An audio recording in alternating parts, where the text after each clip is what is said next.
তবে এক্সেপশন, কখনো কখনো তিনি দাঁড়িয়ে পানি পান করেছেন, এটা বোঝানোর জন্য যে কেউ নিরুপায় হলে, অসুবিধা হলে, জরুরি কিছু হলে দাঁড়ায় পান করলে হারাম হবে না।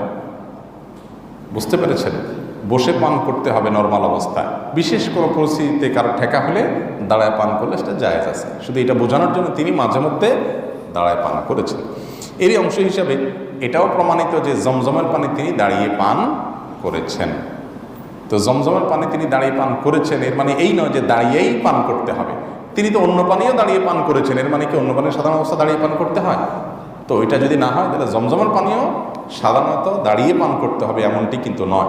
আমাদের দেশে অনেকে জমজমের পানি দিলে ওইটা নিয়ে উনি দাঁড়ায় যায়, বসা থেকে দাঁড়ায় যায়। কারণ জমজম পান করতে হলে কী করতে হয়? উনি মনে করেন দাঁড়ায় পান করতে হয় না।